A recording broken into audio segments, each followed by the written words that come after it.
بالله من الشيطان الرجيم بسم الله الرحمن الرحيم وقطعناهم اثنتي عشرة أسباطا أمما وأوحينا إلى موسى إذ استسقاه قومه أن اضرب بعصاك الحجر فانبجست منه اثنتا عشرة عينا قد علم كل أناس مشربهم۔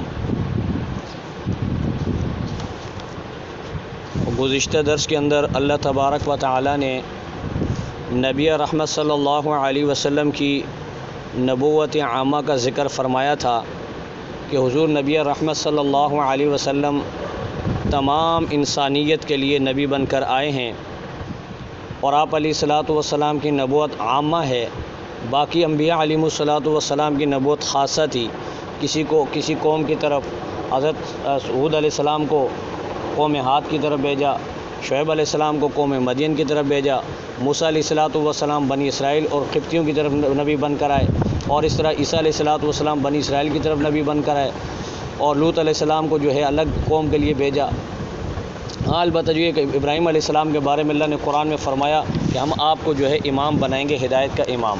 تو حضرت ابراہیم علیہ الصلاۃ والسلام کی امامت عامہ اور نبی رحمت صلی اللہ علیہ وسلم کی نبوت عامہ کا ذکر جو ہے یہ قرآن میں کثرت سے ملتا ہے۔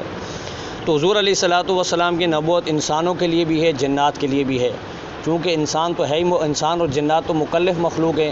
باقی اس کے علاوہ جو ہے اب اس میں تھوڑا سا یہ بھی سمجھ لیں کہ مثال کے طور پہ ساتوں زمین کے نیچے سات زمینیں نا، اب ہر زمین کی الگ مخلوق ہے۔ یہ جو زہری زمین ہے اس کے اوپر ہم رہتے ہیں انسان، تو ہماری یہ مخلوق ہمارے سامنے ہم دیکھ رہے ہیں۔ اب جنات وہ الگ مخلوق ہیں، اور اس کے نیچے جو زمین ہے وہ اس کی مخلوق الگ ہے، اس کے نیچے جو مخلوق ہے اس کی وہ مخلوق الگ ہے، اس کے نیچے جو ہے وہ مخلوق الگ ہے۔ تو حضور علیہ الصلاۃ والسلام سب کی طرف نبی بن کر آئے، ٹھیک ہے نا جی۔ اب آپ علیہ الصلاۃ والسلام کی اس نبوت عامہ کا اعلان کیسے کروایا اللہ نے؟ تو اللہ تبارک و تعالیٰ نے آپ علیہ الصلاۃ والسلام کو جو عظیم الشان جماعت دی، صحابہ کی جماعت، اس کو اللہ تبارک و تعالیٰ نے چنا۔ حدیث میں آتا ہے کہ سب سے پہلے اللہ تبارک و تعالیٰ نے انسانوں کے اندر اللہ تبارک و تعالیٰ نے نبی رحمت صلی اللہ علیہ وسلم کو چنا، ٹھیک ہے نا جی۔ اور پھر اس کے بعد انبیاء علیہ الصلاۃ والسلام کو چنا، پھر انبیاء علیہ الصلاۃ والسلام کے بعد عام انسانوں میں اللہ تبارک و تعالیٰ نے نبی رحمت صلی اللہ علیہ وسلم کے صحابہ کرام کو چنا۔ تو گویا یعنی کہ سب سے بڑا مرتبہ ہمارے پیارے نبی کا، پھر اس کے بعد دوسرے انبیاء، اور پھر انبیاء کے بعد صحابہ کرام کا مرتبہ ہے۔ صحابہ کرام کو اللہ نے چنا ہے، یہ خود نہیں آئے۔ اب دیکھیں حضور علیہ الصلاۃ والسلام نے دعا مانگی کہ اے اللہ تو دین اسلام کو عمر بن ہشام یا عمر بن خطاب کے ذریعے تقویت عطا فرما۔ تو اللہ تبارک و تعالیٰ نے ابو جہل کو قبول نہیں کیا، عمر کو قبول کیا، اس لیے کہ عمر کے اندر وہ صلاحیت تھی، عمر کے اندر وہ استعداد موجود تھی جو اللہ تبارک و تعالیٰ کی مشیت اور اللہ کا ارادہ تھا۔ ابو جہل کے اندر وہ استعداد نہیں تھی، چلاک تھا، بڑا یعنی کہ بہادر بھی تھا، اپنے آپ کو بہادر بھی کہتا تھا، اور اپنے آپ کو چودھری بھی سمجھتا تھا، سردار بھی سمجھتا تھا، لیکن وہ صلاحیت جو اللہ تبارک و تعالیٰ کو مطلوب تھی وہ اس کے اندر نہیں تھی، تو اللہ نے اس کو صحابیت کا درجہ نہیں دیا۔ بلال رضی اللہ تعالیٰ عنہ رنگ میں کالے ہیں، کمزور ہیں، جسم بھی کمزور ہے، رنگ کے اعتبار سے بھی کمزور، مالی اعتبار سے بھی کمزور، لیکن دل ان کا بڑا شیشے کی طرح صاف تھا۔ اللہ تبارک و تعالیٰ نے ان کو اٹھایا اور میرے نبی کے دامن میں ڈال دیا۔ اور حضرت صہیب رومی رضی اللہ تعالیٰ عنہ کو روم سے اٹھایا، حضور علیہ الصلاۃ والسلام کے دامن میں ڈال دیا۔ حضرت سلمان فارسی کو اتنے لمبا سفر، ان کا پوری داستان آپ نے سنی ہوگی، کیسی دردناک اور تکلیف دہ داستانیں، کہیں غلام بن جاتے ہیں، بکتے بکتے بکتے بکتے وہاں پہنچ جاتے ہیں، اور وہاں حضور علیہ الصلاۃ والسلام کی صحابیت کے شرف میں چلے جاتے ہیں۔ تو اللہ تبارک و تعالیٰ نے آپ علیہ الصلاۃ والسلام کو جو جماعت عطا فرمائی وہ چنی ہوئی جماعت تھی، اور اللہ تبارک و تعالیٰ نے پھر اپنے نبی کے مشن کو ان کے ذریعے آگے پھیلوایا۔ اور وہ صحابہ کرام رضوان اللہ تعالیٰ علیہم اجمعین نہ جنگل دیکھے، نہ دریا دیکھے، نہ صحرا دیکھے، نہ بیابان دیکھے، جہاں پہنچ سکتے انہوں نے اپنا یعنی کہ حضور علیہ الصلاۃ والسلام کے مشن کو پہنچایا، حضور کی دعوت کو پہنچایا۔ اور اسی طرح حضور علیہ الصلاۃ والسلام کے صحابہ کے اندر بڑی تعداد جو ہے جنات کی بھی ہے، جنات بھی صحابہ کرام کے موجود تھے صحابی۔ حضرت امام شاہ ولی اللہ محدث دہلوی رحمۃ اللہ علیہ کے ایک واقعہ آتا ہے کہ حضرت جا رہے تھے راستے پر، تو حضرت نے ایک سانپ کو مارا، تھوڑا آگے گئے تو پولیس آ گئی۔ اب پولیس نے آیا، حضرت کو ہتھکڑیاں لگائی، اٹھا کے لے گئے، آنکھوں پہ پٹی ماری، اور لے کے گئے تو ایک عجیب علاقے میں لے کے گئے، بڑا بھائی میدان ہے، اس میں تخت لگا ہوا ہے، وہاں بادشاہ بیٹھا ہوا ہے، اور حضرت کو پیش کیا کہ جی اس بندے نے ہمارے قتل کیے ہیں۔ قتل کیا، ہمارے بندے کو مارا ہے۔ حضرت شاہ ولی اللہ رحمۃ اللہ علیہ بڑے پریشان ہوئے۔ یہ شاہ عبدالعزیز رحمۃ اللہ علیہ کے بارے میں بھی ایک واقعہ لکھا ہے اسی طرح کا، اور یہ شاہ محدث دہلوی جو ہیں شاہ ولی اللہ ان کے بارے میں بھی ہے۔ تو شاہ صاحب فرماتے ہیں کہ بھائی میں نے دعا کہ کسی کو نہیں مارا، مجھے آپ بے گناہ کیوں پکڑ کے لائے ہو؟ میں نے کسی کو قتل نہیں کیا۔ تو کہا نہیں، آپ سوچیں آپ نے کسی کو قتل کیا ہے۔ تو شاہ صاحب نے تھوڑا دماغ پہ زور کہا یار میں نے باقی تو کسی کو نہیں مارا، البتہ ایک سانپ کو مارا ہے میں نے ابھی، یعنی کہ آج دن میں جو میں نے سانپ کو مارا ہے۔ تو انہوں نے کہا بھائی وہ سانپ تو ہمارا بندہ تھا، ہم جنات ہیں، اور وہ جو سانپ تھا وہ ہمارا جن تھا، آپ نے ہمارے بندے کو مارا ہے۔ تو امام صاحب بڑے عالم تھے، تو امام صاحب رحمۃ اللہ علیہ نے وہ حدیث روایت پیش کی کہ اللہ کے نبی صلی اللہ علیہ وسلم فرمایا کہ جب سانپ کو دیکھو اسے مار دو، ٹھیک ہے نا جی۔ اور پھر جنات کو یہ بھی حکم دیا گیا تھا کہ جنات جو ہے نا سانپ کی شکل میں سامنے نہ آئیں، اگر آئیں تو فوراً بھاگ جائیں۔ اور آپ نے دیکھا ہوگا کہ اکثر ہم سنتے ہیں کہ بھائی میرے سامنے سانپ آئے، اور سانپ کو ہم لوگوں کے مشہور ہے کہ سانپ کو زمین راستہ دیتی ہے، حالانکہ زمین راستہ نہیں دیتی، وہ جن ہوتا ہے، وہ غائب ہو جاتا ہے۔ ہمارے سامنے تو میں دیکھنے میں آتا ہے لیکن وہ فوراً غائب ہو جائے، وہ جن ہوتا ہے۔ تو بہرحال امام صاحب نے کہا کہ بھائی میں نے تو اپنے نبی سے یہ سنا ہے کہ حضور علیہ الصلوۃ والسلام نے جو ہے کہا ہے کہ ہمیں حکم دیا ہے کہ جو سانپ کو دیکھو مار دو۔ تو بادشاہ نے کہا کہ بھائی آپ کی جو ہے یہ حدیث جو آپ پیش کر رہے ہیں، اب ہمیں کیا پتہ کہ یہ اللہ کے نبی کی حدیث ہے بھی کہ نہیں، آپ کے پاس ثبوت کیا ہے؟ تو کہتے ہیں کہ کونے سے ایک ضعیف جن بالکل ضعیف ہو چکا تھا، اور اس کی یہ ابرو وغیرہ نیچے گری ہوئی تھی، اس نے اپنی یہ ابرو اوپر کر کے کھڑا ہوا، وہ اس نے کہا کہ بادشاہ سلامت، میں گواہی دیتا ہوں جس مجلس میں اللہ کے نبی نے یہ حدیث پڑھی اس مجلس میں میں بھی تھا، اور اس حدیث کا ایک راوی میں بھی ہوں، ٹھیک ہے۔ تو اس طرح جنات کے اندر بھی حضور علیہ الصلوۃ والسلام کے بڑے بڑے صحابہ گزرے ہیں۔ حضرت عبداللہ بن جبیر رضی اللہ تعالیٰ عنہ بڑے مشہور صحابی گزرے ہیں، نام سنا ہوگا آپ نے، یہ جن تھے۔ عمر بن عبدالعزیز رحمۃ اللہ علیہ نے ان کی نماز جنازہ پڑھائی، اور اللہ کے نبی صلی اللہ علیہ وسلم نے اپنی حیات طیبہ میں ان کو بشارت دی تھی کہ تجھے میری امت کا سب سے عظیم انسان جو ہے اس کا تیری نماز جنازہ پڑھائے گا۔ تو عمر بن عبدالعزیز رحمۃ اللہ علیہ راستے پر جا رہے، دیکھا آگے سانپ پڑا ہوا مرا ہوا، تو انہوں نے اٹھایا، گود میں اٹھایا اور لے کے گئے، لوگوں کو اپنے سپاہیوں کو بلایا کہ بھائی آ جاؤ، اور انہیں لے جا کے غسل دے کے اس کو کفن دے کے صفیں بنانا شروع کر دی۔ حضرت لوگ بھی بڑے حیران کہ بھائی یہ آج امیر صاحب کو کیا ہو گیا، ہمارے امیر المؤمنین کے سانپ کی نماز جنازہ پڑھا رہے ہیں۔ تو انہوں نے کہا کہ نہیں بھائی یہ اللہ کے نبی کے جو ہے نا صحابی ہیں، عبداللہ بن جبیر۔ تو بہرحال اس طرح اللہ نے اپنے نبی کے مشن کو آگے پہنچایا، اور اس کے علاوہ دوسری مخلوقات۔ اب یہ دیکھیں، ایک مرتبہ حضور علیہ الصلوۃ والسلام ایک سفر میں تھے، راستے میں جا رہے تھے، آگے ایک شکاری نے ہرن کو پکڑا ہوا تھا، شکار کیا، ہرن کو پکڑا، تو اس ہرن نے جو حضور علیہ الصلوۃ والسلام سے درخواست کی، التجا کی کہ اللہ کے نبی آپ اسے کہہ دیں کہ میں جو ہے ابھی جاتی ہوں، مجھے تھوڑی دیر وقفہ، تھوڑا یعنی کہ ٹائم دے دے، میرے چھوٹے چھوٹے بچے ہیں، میں ان کو دودھ پلا کے واپس آ جاؤں گی۔ تو وہ جو شکاری تھا وہ حضور علیہ الصلوۃ والسلام کو تو نہیں جانتا تھا، پہچانتا تھا۔ تو بہرحال آپ علیہ الصلوۃ والسلام نے کہا کہ بھائی ایسا کر، اس کو چھوڑ دے، یہ کہہ رہی ہے کہ میں اپنے بچوں کو دودھ پلا کے آتی ہوں۔ اس نے کہا بھائی عجیب آدمی آپ، یہ جانور اس کی یہ کیسے باتیں کر رہا ہے، ٹھیک ہے نا، یہ کیا؟ اس نے کہا کہ بھئی میں اس کا ذمہ دار ہوں، میں یہیں آپ کے پاس موجود ہوں، یہ اپنے بچوں کو دودھ پلا کے واپس آئے گی۔ تو اس نے شکاری نے اس کو چھوڑ دیا، تو وہ ہرن جو کودتی ہوئی گئی، اس نے اللہ کے نبی کی شان میں بڑے خوبصورت اشعار بھی عربی کے اندر کہے، وہ گئی اور جا کر اپنے بچوں کو دودھ پلا کے واپس آ گئی، اور واپس جیسے آئی جو وقت اس نے دیا تھا، تو شکاری بڑا حیران ہوا۔ تو شکاری نے کہا کہ یہ معاملہ کیا ہے؟ تو اللہ کے نبی نے فرمایا کہ دیکھ میں اللہ کا رسول ہوں، اور ہر چیز اللہ تبارک و تعالیٰ کی جتنی بھی مخلوق ہے وہ ساری میری رسالت کی گواہی دیتی ہے، یہ جانور بھی میری رسالت کی گواہی دیتا ہے۔ تو وہ شکاری بھی مسلمان ہو گیا، تو اللہ اس شکاری نے پھر اس ہرن کو چھوڑ دیا، کہا اللہ کے نبی میں اس کو آزاد کرتا ہوں۔ اس طرح اور بھی بہت سارے واقعات ہیں۔ ابو جہل آ رہا ہے سامنے سے، حضور علیہ الصلوۃ والسلام بھی سامنے سے آ رہے، تو ابو جہل نے اپنا مٹھی کو بند کی ہوئی ہے۔ یہ تو حیوانات کی مثال دی میں نے آپ کو، اب جمادات کی دیکھیں کہ ابو جہل نے اپنی مٹھی بند کی ہوئی ہے، کہا کہ محمد بتا میری مٹھی میں کیا ہے۔ حضور نے فرمایا کہ یار یہ میں مٹھی کی چیزیں بتانے کے لیے تھوڑے آیا ہوں، میں تو اللہ کا نبی ہوں بھائی، تمہیں اللہ کا پیغام دے رہا ہوں، اللہ کی طرف بلا رہا ہوں، اللہ کی ہدایت کا راستہ بتا رہا ہوں۔ کہا نہیں، اگر آپ آج بتا دیں کہ میری مٹھی میں کیا ہے تو میں آپ پر ایمان لے آؤں گا، ابو جہل نے کہا۔ تو اللہ کے نبی نے فرمایا کہ بھائی دیکھو، اب میں بتاؤں کہ تیری مٹھی میں کیا ہے، یا تیری مٹھی کی چیز بول پڑے کہ میں کون ہوں، میرے بارے میں تیری مٹھی کی چیز گواہی دے کہ میں کون ہوں۔ تو اس نے کہا بھائی یہ اگر بول پڑے یہ تو بہت اچھی بات ہوگی۔ تو آپ سے نے فرمایا کہ اپنی مٹھی یوں سامنے کو، جب اس نے مٹھی یوں سامنے کی تو وہ مٹھی دبانا چاہ رہا ہے لیکن وہ کھلنا شروع ہو گئی، وہ دبا رہا ہے وہ کھلنا شروع ہو گئی، کھلتے کھلتے کھل گئی۔ اب اس میں دیکھے کہ چھوٹے چھوٹے پتھر کے کنکر پڑے ہوئے، کہا کہ اس کے کنکروں سے سن یہ کیا کہتے ہیں، تو وہ کنکر اونچی آواز سے، اتنی اونچی آواز سے کہ ابو جہل نے خود اپنے کانوں سے سنا، وہ کہہ رہے ہیں اشہد اللہ الہ الا اللہ و اشہد ان محمدا عبدہ و رسولہ۔ لیکن ابو جہل نے پھر کیا بولا؟ کہا کہ نہیں آپ نے جو ان پہ جادو کیا ہے، نعوذ باللہ. ٹھیک ہے نا جی. تو اللہ تبارک و تعالیٰ نے ہر چیز سے گواہی دلوائی ہے. ستاروں نے اللہ کے نبی کی نبوت کی گواہی دی، پہاڑوں نے اللہ کے نبی کی گواہی دی، درختوں نے اللہ کے نبی کی گواہی دی، حشرات الارض نے اللہ کے نبی کی گواہی دی. وہ شام کا واقعہ ہے نا جی، لکھا ہوا واقعہ، لکھا ہوا ایک واقعہ ہے کہ جب ابوبکر صدیق رضی اللہ غار حرا میں گئے تو وہاں پہ جب آپ علیہ الصلوۃ والسلام کو اندر لے جانے سے پہلے جو ابوبکر صدیق گئے، اپنی چادر پھاڑی اور سوراخوں کے اندر جو ہے نا ٹکڑے کر کے ڈال دیے تاکہ حضور علیہ الصلوۃ والسلام کو یعنی کہ کوئی چیز موذی جانور کاٹ نہ دے. تو اس میں ایک سوراخ باقی رہ گیا. اس ایک سوراخ کے اوپر ابوبکر صدیق رضی اللہ اپنے ایڑی رکھی، پاؤں کی ایڑی مبارک رکھنے کے بعد آپ علیہ الصلوۃ والسلام کو فرمایا کہ سرکار تشریف لائیے. حضور علیہ الصلوۃ والسلام اندر آئے اور چونکہ سفر کے تھکے ہوئے تھے تو آپ علیہ الصلوۃ والسلام نے ابوبکر صدیق کی گود میں سر رکھا اور سو گئے. اب ادھر سے جو ہے کالا ناگ نیچے سے نکلا بل سے، اس نے ابوبکر صدیق رضی اللہ عنہ کی ایڑی کو ڈسنا شروع کر دیا، خوب ڈسا. اور ابوبکر صدیق اب یعنی کہ حضور صلی اللہ علیہ وسلم آرام فرما رہے ہیں، ان کو اٹھانا بھی نہیں چاہ رہے، تکلیف انتہائی شدید. اب ظاہر سانپ کاٹے تو کتنی تکلیف ہوتی ہے. تو حضرت ابوبکر صدیق کے تکلیف کی وجہ سے، شدت کی وجہ سے آنسو ٹپکنا شروع ہوئے.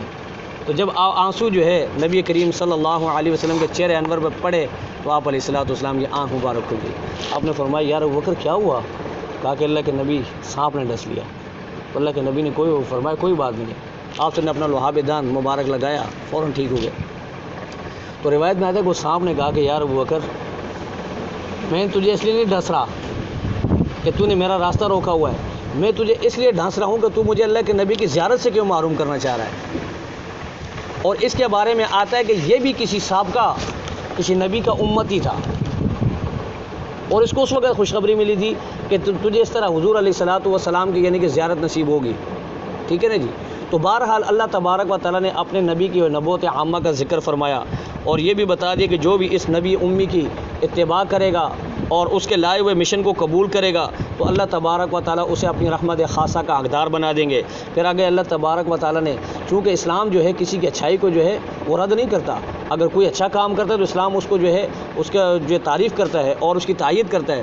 بنی اسرائیل کے اندر بھی کچھ ایسے لوگ تھے جیسے بھی قرآن کی میں نے آیت بھی پڑھی، نماز کے اندر بھی آپ حضرات نے سماعت کی ہوگی، لیسو سواء، کہ برابر نہیں ہے سارے من اہل الکتاب اہل کتاب میں. ایسے لوگ بھی جو اللہ اور اس کے رسول پر ایمان لاتے ہیں، آخرت پر ایمان لاتے ہیں اور راتوں کو کھڑے ہو کر نماز بھی پڑھتے ہیں، لوگوں کو اچھائی کا حکم دیتے ہیں، برائی سے لوگوں کو منع بھی کرتے ہیں.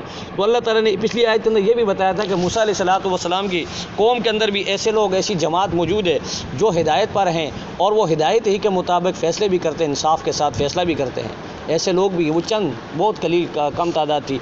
اب آج کے جو درس ہے یہ تو میں نے چونکہ پچھلی آیت کا تتمہ تھا وہ تھوڑا لمبا کر دیا. ٹھیک ہے نا جی. تو بہرحال اگلی آیت کا پس منظر سمجھ لیں، انشاءاللہ تفسیر کل کریں گے. پھر دوبارہ بنی اسرائیل کی طرف روئے سخن اللہ تبارک و تعالیٰ نے پھیر دیا قرآن میں.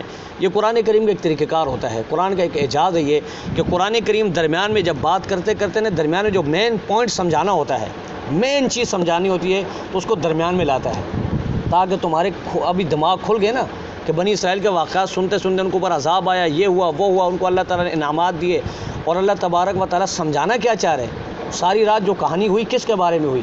ٹھیک ہے. اب صبح اٹھ کے پوچھ رہے بھائی زلیخا مرد تھا یا عورت تھی، تو یہ معاملہ نہ ہو.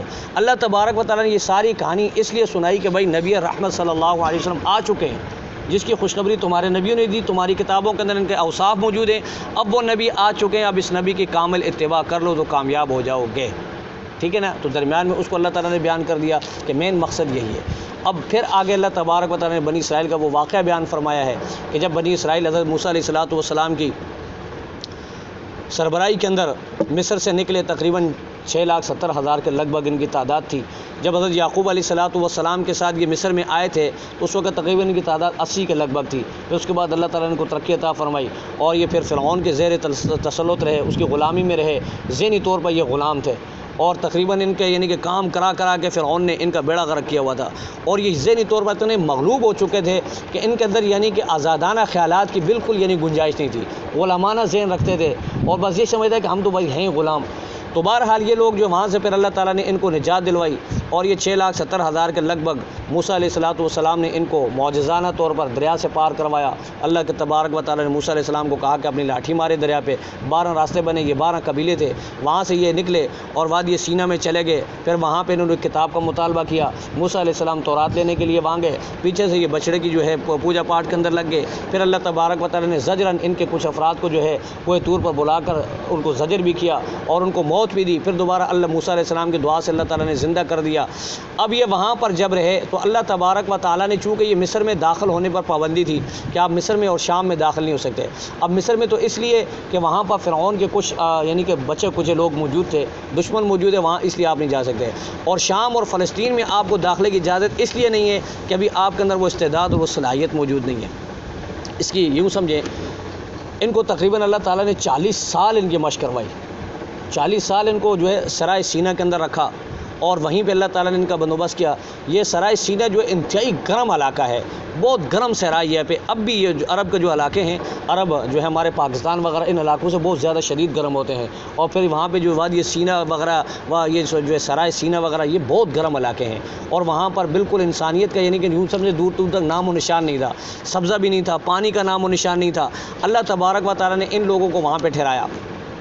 اب اللہ تبارک و تعالیٰ ان کی مشق کروانا چاہ رہے، جس طرح صحابہ کرام کو مکی زندگی کے اندر اب حضور علیہ الصلوۃ والسلام نے فرمایا کہ جی اگر آپ کو کوئی تھپڑ مارے آپ آگے سے نہیں مار سکتے، اگر آپ کو کوئی قتل کرے تو آگے سے آپ اس کو قتل نہیں کر سکتے، اگر آپ کو کوئی یعنی کہ کوئی سزا بھی آپ کو دے تو مکی زندگی کے اندر اس کو آپ نے سر تسلیم کر کے قبول کرنا ہے۔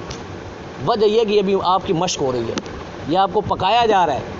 جب آپ پک کے اس بھٹی کے اندر تیار ہو جائیں گے تو پھر وہ موقع بھی آ جائے گا، وہ محل بھی آ جائے گا جس میں آپ کی مشق کا یعنی کہ امتحان لیا جائے گا، پھر اللہ تعالیٰ آپ کو میدان میں اتارے گا، لیکن ابھی آپ کو آواز اٹھانے کی ضرورت نہیں ہے۔ یہی وجہ ہے کہ حضرت عمر رضی اللہ تعالیٰ عنہ جیسے بڑے بڑے جلیل القدر صحابی، حضرت عمر وہ شخص جس سے شیطان بھی پناہ مانگتا تھا، لیکن جب اسلام قبول کیا تو اللہ کے نبی نے ان کو منع کیا تھا کہ بھئی آپ سختی نہیں کریں گے، تو حضرت عمر نے اعلان کیا تھا کہ بھئی میں جو بھی یہ کرے گا میں ماروں گا اس کو۔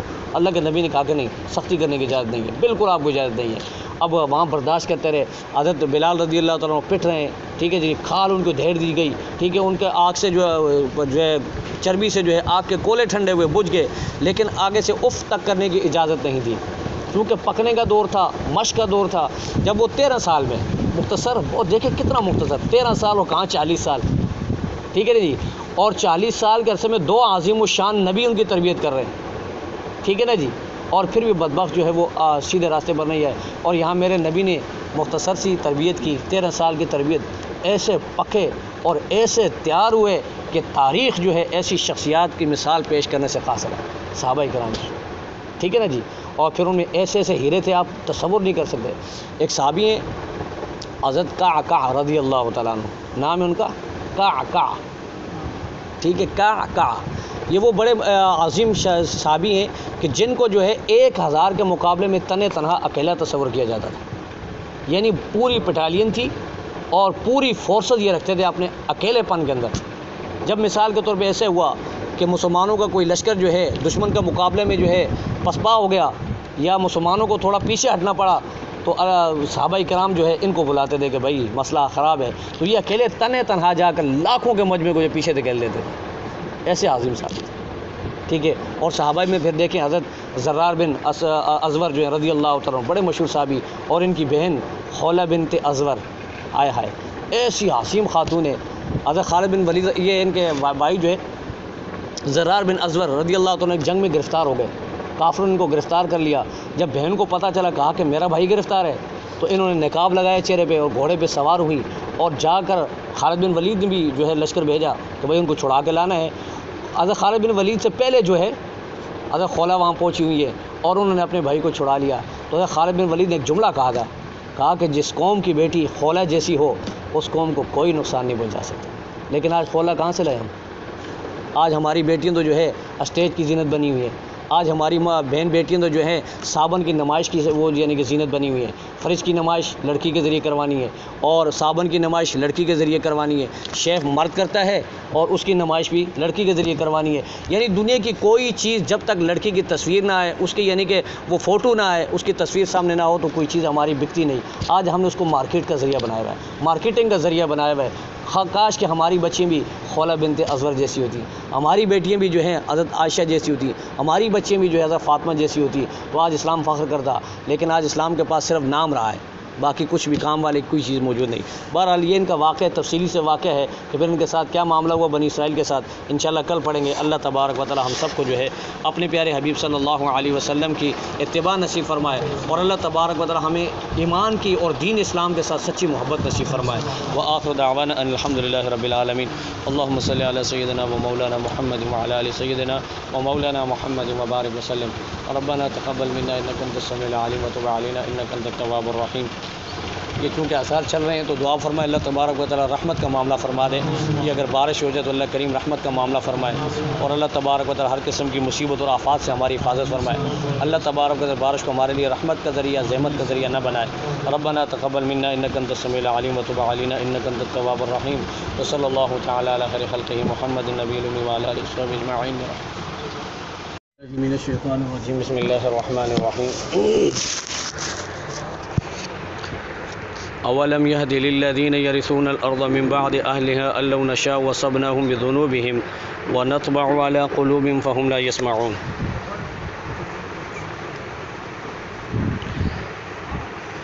یہاں تک اللہ تبارک و تعالی نے 5 انبیاء علیہم الصلاۃ والسلام کی قوموں کا تذکرہ، انبیاء کا تذکرہ، اور ان قوموں کا انبیاء علیہم الصلاۃ والسلام کے ساتھ رویہ، اور پھر ان قوموں کا انجام بتلایا تھا. اور پھر آخر میں اللہ تبارک و تعالی نے اس سے پچھلے رکوع کے اندر یہ بھی بتلایا تھا کہ یہ کوئی قاعدہ کلی نہیں کہ ان اقوام کے ساتھ یہ کوئی بات خاص ہو، بلکہ اللہ تبارک و تعالی نے اپنے ایک ضابطہ بیان کر دیا کہ جہاں بھی میرا نبی جائے گا تو میں اس بستی والوں کو آزمائش میں ڈالوں گا. اگر مان لیا تو ٹھیک، نہیں مانا تو پھر آزمائشیں آئیں گی. پہلے اللہ تعالیٰ سختی دیں گے، تکلیف میں مبتلا کریں گے، پھر اس کے بعد اللہ تبارک و تعالیٰ تکالیف کو ختم کر دیں گے. اللہ تعالیٰ فراوانی کر دیں گے، ہر چیز کی فراوانی ہوگی، نعمتوں کی فراوانی ہو جائے گی. تو دونوں طریقے سے اللہ تبارک و تعالیٰ آزمائیں گے. اگر بندہ اپنی فطرت سلیمہ پر موجود ہے تو ممکن ہے وہ تکلیف کو دیکھ کر صبر کے ذریعے اللہ تبارک و تعالیٰ کو پالے، اور اگر اس کے بعد نعمتیں ملتی ہیں تو بندہ شکر کے ذریعے اللہ کو پا سکتا ہے. تو یہ دونوں طریقے اللہ تبارک و تعالیٰ فرماتے ہیں کہ ہم بندوں کو آزماتے ہیں. پھر اگر اس کے ساتھ بھی نہیں مانتے تو پھر آخری نتیجہ یہ ہوتا ہے کہ فَأَخَذْنَاهُمْ بَغْتَةً وَهُمْ لَا يَشْعُرُونَ. پھر اچانک ہم انہیں پکڑتے ہیں، وہ بالکل بے خبر ہوتے ہیں، انہیں پتہ تک نہیں چلتا کہ کیا ہوا. اچانک عذاب آ جاتا ہے، وہ عذاب میں گرفتار ہو جاتے ہیں. پھر اس کے بعد اللہ تبارک و تعالیٰ نے یہ بھی بتایا کہ اللہ تبارک و تعالیٰ کی برکات کا اصول اور اللہ تبارک و تعالیٰ کی برکتوں کے دروازے آسمان سے کھلوانے کا مین طریقہ یہ ہے، ذریعہ یہ ہے کہ آمنوا واتقوا، ایمان لاؤ اور تقوی اختیار کرو. یعنی یہ 2 چیزیں ہیں اللہ تبارک و تعالیٰ کے برکت کے دروازے کھلوانے کی. اگر بندہ تقوی اختیار کرے گا، ایمان والی زندگی اس کی ہوگی، تو اللہ تبارک و تعالیٰ آسمان کے دروازے کھول دیں گے، آسمان سے بارشیں برسیں گی. والارض، اور زمین کے اندر اللہ تبارک و تعالیٰ اس کے ذریعے نباتات اگائیں گے، اور مختلف قسم کے اناج، سبزیاں، پھل فروٹ وغیرہ، پودے وغیرہ، یہ ساری چیزیں زمین، چونکہ انسان کا تعلق زمین سے ہے تو اس کی ضروریات ساری اللہ زمین سے پیدا کریں گے، لیکن بارش کے ذریعے. اگر بارش نہ ہو تو بالکل کاہسالی ہو جاتی ہے، زمین خشک ہو جاتی ہے، پھر اس سے کچھ نہیں ملتا. لیکن اگر بندہ اللہ کی نافرمانی کرتا ہے اور اللہ تبارک و تعالیٰ کے نبیوں کو جھٹلاتا ہے، اللہ کے احکامات کو پس پش ڈال دیتا ہے، تو پھر اللہ تبارک و تعالیٰ ایسے لوگوں کو پکڑ لیتا ہے، ان کے اوپر جو ہے اللہ تعالیٰ اپنے رزق کے دروازوں کو بند کر دیتا ہے، اور وہ مختلف قسم کے مصائب کے اندر گرفتار ہو جاتے ہیں. پھر اللہ نے آگے یہ بطور شکوہ یہ بھی کہا کہ ان بستی والوں کو کیا ہو گیا ہے کہ یہ اللہ تبارک و تعالیٰ کا شکر ادا نہیں کرتے، اور اللہ تبارک و تعالیٰ کے عذاب سے اتنے بے خوف ہو گئے ہیں کہ ان کو یہ احساس نہیں کہ کسی وقت اچانک اللہ کا عذاب آ جائے اور رات کا وقت ہو اور یہ سو رہے ہوں اور اللہ کے عذاب کا شکار ہو جائے. تو ان کو اللہ سے ڈرنا چاہیے. اور ان بستی والوں کو کیا ہوا کہ یہ اللہ کے عذاب سے بے خوف ہو گئے، بے خطر ہو گئے کہ اچانک ان کے اوپر اللہ کا عذاب چڑھے، دن آ جائے اور یہ اپنے کھیل تماشوں میں لگے ہوں، موج مستی کے اندر لگے ہوں، اس طرح یہ تباہ و برباد ہو جائیں. اور یہ اللہ کے جو ہے خفیہ تدبیر سے اتنے یعنی کہ معمون ہو گئے اور اتنے بے خوف ہو گئے کہ اس کی طرف بالکل توجہ نہیں. فرمایا کہ اللہ کے خفیہ تدبیر سے جو ہے بے فکر وہی ہوگا جو کافر ہے، خاسر ہے، کافر ہے، تو وہ اللہ کی خفیہ تدبیر سے جو ہے بے فکر ہو جاتا ہے، بے خوف ہو جاتا ہے. ورنہ ایمان والا کبھی بھی جو ہے اللہ تبارک و تعالیٰ کی جو خفیہ تدبیر ہے اس سے بے خوف نہیں ہوتا. وہ ہر وقت خوف میں ہوتا ہے کہ نہ جانے اللہ تبارک و تعالیٰ کس گناہ پہ مجھے پکڑ لے اور کون سی سزا جو ہے میرے عذاب کا ذریعہ بن جائے، تو وہ ڈرتا رہتا ہر وقت. الایمان بین الخوف والرجاء، ایمان جو ہے خوف اور امید کے درمیان کی چیز کا نام ہے۔ اللہ سے ڈرتا رہنا چاہیے اور اللہ کی ذات کی طرف امید بھی ہو بندے کی۔ اب آج مجموعی طور پر اقوام عالم کہ اللہ تبارک و تعالیٰ نے حالات پر تبصرہ کیا ہے کہ یہ جتنی بھی سابقہ قومیں اللہ تبارک و تعالیٰ نے جو گزری ہیں اور ان کے اوپر جو عذابات آئے، جو وہ تباہ ہوئیں، جس وجہ سے وہ تباہ ہوئیں، اب ہونا یہ چاہیے کہ پہلی والی جو قوم ہوتی ہے اس کو نمونہ بنائے پچھلی والی قوم، اور وہ کہے کہ نہیں جی اگر وہ مثال کے طور پہ اچھے لوگ تھے، نیک لوگ تھے، اللہ تعالیٰ نے ان سے راضی تھا، تو پچھلے لوگ ان کی یعنی کہ نقش قدم پر چلیں اور ان کی یعنی کہ اتباع کریں۔ لیکن اگر وہ لوگ اللہ کے باغی تھے، اللہ کے رسولوں کے تکذیب کرنے والے تھے، اللہ کے احکامات کو جھٹلانے والے تھے، تو پھر ان لوگوں سے ہمیں سبق سیکھنا چاہیے کہ دیکھیں ان قوموں کے ساتھ اللہ نے کیا کیا، اور اللہ تبارک و تعالیٰ ہمارے ساتھ بھی کر سکتا ہے۔ لیکن یہ انسان جو ہے بڑا خطرناک ہے، یہ انسان جو ہے اللہ تبارک و تعالیٰ کے جو ہے ان واقعات اور ان عبرتناک جو واقعات اللہ نے بیان کیے ان سے بالکل سبق حاصل کرنے کو تیار نہیں، اور یہ اسی اپنے راستے پہ چل پڑا اور اس نے ان جو ہے واقعات سے کوئی سبق نہیں لیا۔ پھر اللہ تعالیٰ نے بتایا کہ اللہ تبارک و تعالیٰ نے جتنی بھی یہ قومیں پہلے بھیجی تھی، یہ قومیں تباہ کی، ان کو ختم کیا، ان کا صفایا کیا، ان کی جڑیں کاٹی اور پھر ان کی جگہ پہ ان کو آباد کیا۔ اب یہ لوگ جو ہیں عرب کے لوگ وہیں آباد تھے جہاں پہلی قومیں آباد تھی، شام، فلسطین، عرب، یہ سارے علاقے وہی تھے، مصر وغیرہ جہاں پہ یہ پہلی قومیں جن کو اللہ نے عذاب میں مبتلا کیا، اب وہاں پہ وہ لوگ آباد ہیں۔ تو کم از کم یہ تو انسان کو تھوڑا سوچنا چاہیے کہ بھائی اللہ تعالیٰ نے مجھے ان کی جگہ آباد کیا ہے اور یہ قومیں تباہ کیوں ہوئی تھی، اس کے اسباب کیا تھے۔ اب ان اسباب کو دیکھے اور ان اسباب سے اپنے آپ کو بچانے کی کوشش کرے۔ فرمایا کہ اولم یہد للذین یرثون الارض من بعد اہلھا، کیا ہو گیا ان لوگوں کو جن کو ہم نے وارث بنایا زمین میں من بعد اہلھا، اس پر آباد ہونے والی قوموں کے ہلاکت کے بعد ان کا وارث بنایا، وہ قومیں ہلاک ہو گئی، تباہ ہو گئی، برباد ہو گئی۔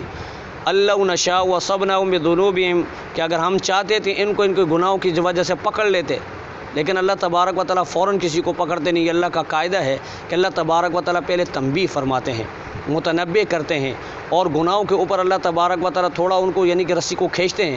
اگر وہ سدھر گئے تو اچھی بات، نہیں سدھر تو آخری پھر نتیجہ جو ہے عذاب کا ہوتا ہے۔ وَنَطْبَعُ عَلَىٰ قُلُوبِهِمْ فَهُمْ لَا يَسْمَعُونَ، اور ہم لگا دیتے ان کے دلوں کے اوپر مور، فَهُمْ لَا يَسْمَعُونَ، کہ وہ بالکل حق بات سننے کے قابل نہ رہتے۔ ان کو کیا ہوا ہے؟ یہ بھی سبق حاصل نہیں کرتے، عبرت حاصل نہیں کرتے۔ یہ اللہ تبارک و تعالیٰ کی طرف سے بہت بڑا یعنی کہ وہ آزمائش ہوتی ہے بندے کی، کہ اگر بندے کا دل جو ہے وہ سخت ہو جائے اور اس کے دل کے اوپر مور جباریت لگ جائے، لیکن اللہ تبارک و تعالیٰ یہ مور جباریت فوراً نہیں لگا دے کہ بندہ نے کوئی نافرمانی کی، کوئی چھوٹا سا گناہ کیا تو فوراً اللہ نے تھپا لگا دیا، ایسا نہیں ہے۔ بلکہ بندہ جب گناہ کرتا ہے اور پھر اس گناہ کے بعد اگر توبہ کر لیتا تو وہ نقطہ جو ان کے دل کے اوپر، جو اس کے دل کے اوپر ایک کالا سا ڈاٹ لگتا ہے، وہ ختم ہو جاتا ہے۔ اگر وہ دوبارہ گناہ کرتا ہے اور اگر پھر دوبارہ گناہ کر کے توبہ کرتا ہے تو وہ لگتا رہتا ہے، وہ ختم ہو رہتا ہے۔ لیکن اگر وہ توبہ نہیں کرتا، وہ گناہ پر گناہ ہی کرتا رہتا ہے، گناہوں پر اصرار کرتا ہے، مداومت کرتا ہے، تو پھر وہ ڈاٹ لگتے لگتے لگتے لگتے اس کا دل بالکل سیاہ کالا ہو جاتا ہے۔ پھر اللہ تبارک و تعالیٰ فرماتے ہیں کہ ختم اللہ علی قلوبہم، اب ان کے دلوں کے اوپر مور جباریت لگ گئی، اب ان کے دلوں کے اوپر زنگ چڑھ گیا، اب یہ ہے ان کے دل ہوں گے، کان ہوں گے، زبان ہوگی، لیکن یہ حق کو نہ دیکھیں گے نہ حق کے بارے میں بولیں گے، یہ بالکل اندھے ہو جائیں گے۔ فإنها لا تعمى الأبصار ولكن تعمى القلوب التي في الصدور، یہ آنکھوں کے اندھے نہیں ہوں گے، دل کے اندھے ہو جائیں گے، ان کا دل بالکل خیر کو قبول کرنے کو تیار ہی نہیں ہوگا۔ اور قرآن میں پیچھے اللہ تبارک و تعالیٰ نے یہود کے بارے میں فرمایا تھا کہ ان کے دل جو ہے پتھروں سے بھی زیادہ سخت ہو گئے، اور یہ دلوں کا سخت ہونا یہ اللہ کی جو ہے رحمت سے بہت دوری کی یعنی کہ بہت بڑا ذریعہ ہے۔ حدیث میں اللہ کے نبی نے فرمایا کہ بندہ سب سے زیادہ جو اللہ سے دور اس وقت ہوتا ہے جب اس کا دل سخت ہو جائے، قلب القاسی اس کو مل جائے، اس کا دل سخت ہو جائے اور اس کے دل کے اندر جو ہے بالکل یعنی نرمی کا نام و نشان نہ ہو۔ اور فرمایا کہ دلوں کو جو ہے نرم کرنے کے لیے اللہ کے نبی صلی اللہ علیہ وسلم نے تعلیمات دی ہیں ہمیں، ان میں یہ بھی ہے کہ اللہ تبارک و تعالیٰ کے سامنے بندہ عاجزی اور انکساری کا مظاہرہ کرے، اشک بہائے، اللہ کے سامنے روئے۔ جب بندہ اللہ کے سامنے روئے گا تو یہ جو آنسو ہم نکلتے ہوئے دیکھتے ہیں نا، آنسو اللہ کے خوف سے، اللہ کے خوف سے اگر آنسو نکلیں گے تو بزرگ فرماتے ہیں کہ یہ یوں سمجھ لیں کہ یہ ہمارا دل دھل رہا ہے اور وہ پانی آنکھوں سے نکل رہا ہے۔ تو دل یعنی کہ آپ کا شفاف ہو رہا ہے، دل آپ کا دھل رہا ہے، اور دل بالکل جو ہے صاف ستھرا ہو جائے گا جب آپ اللہ کے خوف سے روئیں گے۔ اور حضور نے فرمایا کہ جب آپ کسی کا دل، ایک صحابی آئے، اس نے پوچھا اللہ کے نبی میرا دل سخت ہے، اس کے لیے کوئی نسخہ بتائیں، تو اللہ کے نبی نے فرمایا کہ یتیم کے سر پر ہاتھ رکھا کرو، اس سے تمہارا دل جو ہے نرم ہو جایا کرے گا۔ لیکن آج ہمارے معاشرے میں تو یتیم کو کوئی پوچھتا ہی نہیں، اس بیچارے کے حقوق کو جو ہے بالکل غصب کیا جاتا ہے، اس کے حقوق پر ڈاکہ ڈالا جاتا ہے۔ وہ بیچارہ اگر چھوٹا ہے تو چھوٹے سے بچے کی زمین جائیداد سب اپنے نام کروا لیتے ہیں، اس کو بعد میں دھتکار کر گھروں سے نکال دیا جاتا ہے، وہ در بدر کی ٹھوکریں کھاتا ہے۔ تو بہرحال اللہ تبارک و تعالی ہم سب کے دلوں کو نرم فرما دے۔ فرمایا کہ تلک القرآن نقص علیک من انبائها، اے میرے محبوب صلی اللہ علیہ وسلم، یہ کچھ بستیاں ہیں جن کے واقعات ہم آپ کی طرف بیان کر دیں، آپ کے اوپر ہم نے ان کو بیان کیا، آپ کو سنایا ہے۔ یہ جتنے بھی واقعات سابقہ انبیاء کے گزرے، قوموں کے گزرے، یہ ہم نے آپ کو سنائے، لہذا آپ ان واقعات کو مکہ والوں کو سنا دیں اور مشرکین کو سنا دیں کہ دیکھو اللہ تبارک و تعالیٰ کی کسی سے کوئی رشتہ داری نہیں، اگر تم نے میری تکذیب کی، میرے لائے ہوئے پروگرام کو نہیں مانا تو تمہارے ساتھ بھی وہی معاملہ ہوگا جو ان اقوام کے ساتھ ہوا۔ وَلَقَدْ جَاءَتْهُمْ رُسُلُهُمْ بِالْبَيِّنَاتِ، تحقیق آئے تھے ان لوگوں کے پاس ان کے رسول واضح دلائل لے کر، معجزات لے کر، اور اللہ تبارک و تعالیٰ کی طرف سے احکامات لے کر، لیکن ہوا یہ کہ فَمَا كَانُوا لِيُؤْمِنُوا بِمَا كَذَّبُوا مِن قَبْلُ، ان لوگوں نے ایمان نہیں لایا اس بات پر جس کو یہ پہلے جھٹلا چکے تھے، جس بات کی پہلے تکذیب کر دی اس کے اوپر ایمان نہیں لائے۔ کذالک یطبع اللہ علی قلوب الکافرین، اس طرح اللہ تبارک و تعالیٰ کافروں کے دلوں کے اوپر جو مور لگا دیتے ہیں۔ فرمایا کہ وما وجدنا لاکثرهم من عہد، اور ہم نے نہیں پایا اکثر لوگوں کو جو ہے اپنے عہد، قول و قرار کے اوپر پکا اور سچا، سب جو ہے اپنے عہد سے مکر گئے۔ عہد الست، اللہ تبارک و تعالیٰ نے تمام انسانوں کی ارواح سے یہ عہد لیا تھا، الستو بربکم، کیا میں تمہارا رب نہیں ہوں؟ تو اس وقت سب نے کہا تھا قالوا بلا، کہ اللہ آپ ہی ہمارے رب ہیں، لیکن دنیا میں آتے ہی یہ انسان جو ہے مکر گیا۔ اب انسان جو ہے اللہ تبارک و تعالیٰ کا نافرمان بن گیا، اللہ کا باغی بن گیا۔ فرمایا کہ وَإِنَّا وَجَدْنَا وَإِن وَجَدْنَا أَكْثَرَهُمْ لَفَاسِقِينَ، اور پایا ہم نے اکثر لوگوں کو نافرمان، اکثریت جو ہے نافرمانوں کی رہی، اور آج بھی تقریباً یہی ہو رہا ہے۔ آج اگر معاشرے میں دیکھیں تو انسان جو ہے زیادہ جو ہے بغاوت کے اندر جا رہے ہیں۔ نماز پڑھنے والے افراد کتنے ہوں گے آپ دیکھ رہے ہوں گے، روزہ رکھنے والے کتنے ہوتے ہیں، اگر حج جن کے اوپر اللہ تعالیٰ نے جن کو صاحب استطاعت بنایا ہے ان کے اوپر اللہ تبارک و تعالیٰ نے حج فرض کیا، حج فرض ادا کرنے والے کتنے ہوں گے، زکوٰۃ کو صحیح معنی میں ادا کرنے والے کتنے ہوں گے، اور اللہ تبارک و تعالیٰ کے 100% احکامات پورا کرنے والے کتنے ہوں گے، بہت کم ہوں گے۔ ظاہر تو بنا کے رکھتے ہم، لیکن باطن ہمارے بالکل خلاف ہوتا ہے، باطن ہمارے خلاف گواہی دے رہا ہوتا ہے۔ اس لیے کسی نے کہا تھا نا، اس دور میں کوئی وہ آئینہ تقسیم کرے، اس دور میں کوئی وہ آئینہ تقسیم کرے جس میں باطن بھی نظر آتا ہو ظاہر کی طرح۔ تو آج ہمارا باطن جو ہے ہمارے ظاہر کے ساتھ یعنی کہ میچ نہیں کر رہا، ہمارے باطن دل کے اندر کچھ اور ہوتا ہے، ظاہر میں کچھ اور ہوتا ہے، ٹھیک ہے۔ اب لوگوں کو ظاہر تو بڑا اچھا لگتا ہے کہ جی بڑے ماشاءاللہ اللہ والے ہیں، لیکن دل کے اندر وہی خباثت، نحوست بھری ہوتی ہے ہمارے دلوں میں۔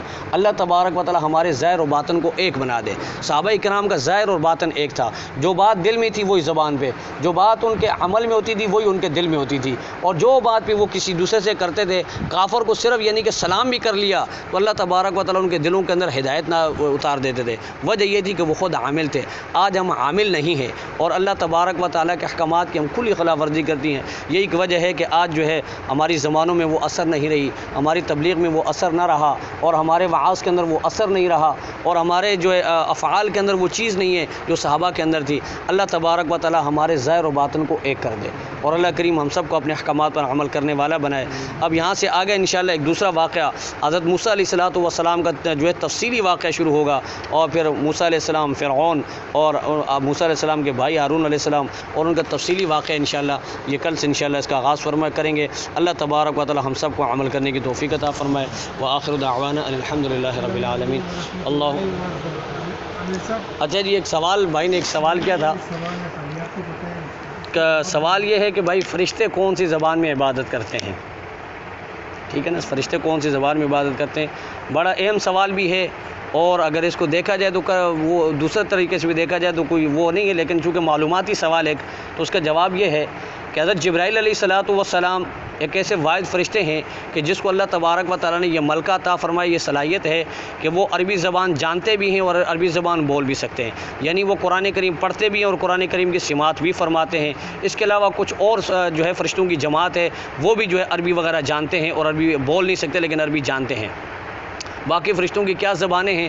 تو اللہ تبارک و تعالیٰ نے جس طرح ان کو پیدا کیا، جو ان کی زبان ہے وہ اسی زبان کے اندر جو ہے اللہ کی عبادت کرتے ہیں، ٹھیک ہے؟ کسی کا کھڑا ہونا عبادت، کسی کا رکوع کرنا عبادت، کسی کا قیام کرنا عبادت۔ ضروری نہیں ہے کہ وہ ہماری طرح جو ہے رکوع کے اندر سبحان ربی العظیم پڑھتے ہوں، وہ سجدے کے اندر سبحان ربی الاعلیٰ ہی پڑھتے ہوں، کیونکہ ان کی عبادت ہی سجدہ ہے، ان کا جینا ہی سجدہ ہے، ٹھیک ہے؟ اور بعض فرشتوں کا جینا ہی رکوع ہوتا ہے۔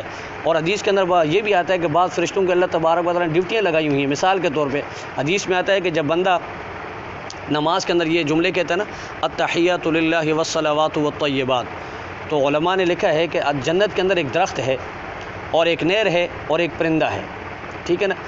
وہ نہر جو ہے جب بندہ کہتے ہیں التحیات للہ، تو وہ جو پرندہ بیٹھا ہوتا ہے درخت کے اوپر، وہ پرندہ وہاں سے اڑتا ہے، اس نہر کے اندر جاتا ہے، غوطہ مارتا ہے۔ بندہ جب کہتا ہے التحیات للہ والصلوات، تو وہ پرندہ اس نہر کے اندر غوطہ مارتا ہے، وہاں سے اڑتے ہوئے پھڑپھڑاتے ہوئے پھر اس درخت کے اوپر جا کر بیٹھتا ہے۔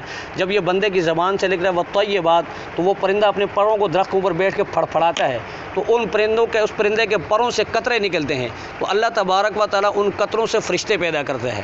تو ان فرشتوں کی ڈیوٹی یہ ہوتی ہے کہ اس بندے نے جس وقت سے یہ جملہ کہا ہے، اس وقت سے لے کر قیامت تک یہ اس کے لیے استغفار کرتے ہیں، بس یہ ان کی ڈیوٹی ہے۔ اب بندہ اگر نماز میں الحمدللہ ہم کتنی دفعہ کرتے ہیں روزانہ، الحمدللہ 5 نمازوں میں ہم روزانہ پڑھتے ہیں، نوافل میں، سنتوں میں، تو کتنے فرشتے ہمارے لیے استغفار کر رہے ہوں گے۔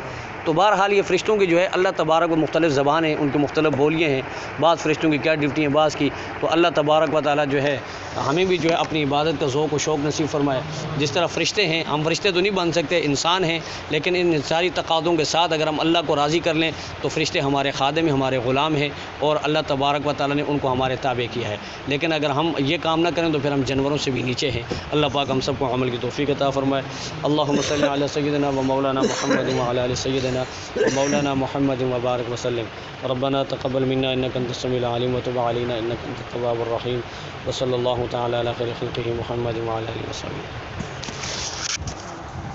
بسم اللہ الرحمن الرحیم۔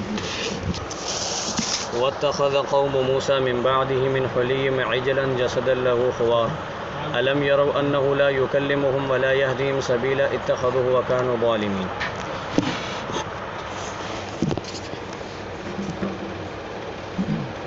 اس سے پچھلے درس کے اندر یہ بتلایا گیا تھا کہ اللہ تبارک و تعالی نے موسیٰ علیہ الصلاۃ والسلام کو تورات دینے کا وعدہ کیا، اور موسیٰ علیہ الصلاۃ والسلام کو کوہ طور کے اوپر 30 دن 30 راتوں کے اعتکاف کے لیے بلایا۔ اب موسیٰ علیہ الصلاۃ والسلام نے اپنی قوم کو یہ بتایا کہ میں 30 راتوں اور دن کے اعتکاف کے لیے جا رہا ہوں کوہ طور پر، اور وہاں سے جو ہے اللہ تبارک و تعالیٰ مجھے کتاب دیں گے۔ اور پیچھے حضرت ہارون علیہ السلام کو اپنا نائب بنایا اور ان کو اصلاح کرنے کا حکم بھی دیا، اور یہ بھی بتایا کہ آپ جو ہے مفسدین کے راستے پر نہ چلیں۔ اب موسیٰ علیہ الصلاۃ والسلام جب کوہ طور پر گئے تو میں نے جیسے گزشتہ درس میں عرض کیا تھا کہ موسیٰ علیہ الصلاۃ والسلام نے یا حضرت جبرائیل علیہ السلام کا کلام تھا یا موسیٰ علیہ السلام کا کلام تھا تورات، اس کو تختیوں پر لکھا، اور لکھنے والے آگے اور بھی موجود تھے، اور خود موسیٰ علیہ السلام بھی لکھ رہے تھے۔ جب یہ تورات لکھ رہے تھے تو 30 دن میں جو ہے یہ مکمل نہیں ہوئی، تو مزید اللہ تبارک و تعالیٰ نے 10 راتوں کا اضافہ کا حکم دیا کہ اب 10 رات مزید اعتکاف کریں۔ اب موسیٰ علیہ الصلاۃ والسلام نے جو ہے مزید 10 راتوں کا اعتکاف کیا، اور 40 راتوں میں جو ہے تورات کمپلیٹ ہو گئی، اور جب موسیٰ علیہ الصلاۃ والسلام کو دی، اور ساتھ میں اللہ تبارک و تعالیٰ نے وحی کے ذریعے موسیٰ علیہ السلام کو کوہ طور ہی پر آگاہ کر دیا کہ آپ کی قوم کا پیچھے یہ حال ہے کہ وہ ایک بچڑے کی پوجا میں لگ گئے ہیں، گوسالہ بنایا ہے اور اس کی پوجا پاٹ شروع ہو گئی ہے۔ تو موسیٰ علیہ الصلاۃ والسلام جب وہاں سے لوٹے تو شدید غصے میں اور شدید افسوس کی حالت میں قوم کی حالت کے اوپر کرتے ہوئے وہاں سے واپس آئے، اور آ کر قوم کو کہا کہ بدبختو، اتنا لمبا عرصہ بھی نہیں گزرا، 1 مہینے کا میں تمہیں کہہ کر گیا تھا، اور 1 مہینے سے اوپر 10 دن اوپر ہو گئے، اور یہ 10 دن جو ہے تمہیں اللہ تبارک و تعالیٰ کے یعنی کہ حکم کے اندر تم نے انتظار نہ کیا، یہ 10 دن کا انتظار تمہارے لیے پہاڑ بن گیا۔ اور ویسے بھی جو ہے عربی کا قاعدہ ہے کہ الانتظار اشد من الموت، کہ انتظار کرنا یہ موت سے بھی زیادہ سخت ہوتا ہے، ٹھیک ہے؟ تو ان سے جو ہے یہ برداشت نہیں ہوا، تو ان کے اندر چونکہ جیسے میں نے عرض کی تھی یہ 6,70,000 کے لگ بھگ یہ افراد تھے بنی اسرائیلی، جب دریا پار کر گئے اور وادی سینہ کے اندر چلے گئے تو یہ سارے کے سارے جو مخلصین نہیں تھے، ان کی صفوں کے اندر منافقین کی بھی اچھی خاصی تعداد موجود تھی، اور ان منافقین کا سرغنہ اور ان کا لیڈر اور ان کا سربراہ جو ہے وہ سامری جادوگر تھا۔ اب یہ سامری کون تھا؟ تو اس کے بارے میں بعض علماء فرماتے ہیں کہ یہ قبطی یعنی فرعونی تھا، اور اس نے جو ہے منافقانہ طور پر یہ بنی اسرائیلیوں کے اندر داخل ہو گیا تھا، اپنا ایمان ظاہر کیا اور کہا کہ جی میں موسیٰ علیہ السلام پر ایمان لے آیا ہوں، اور اس طرح بنی اسرائیلیوں کے صفوں میں داخل ہو گیا۔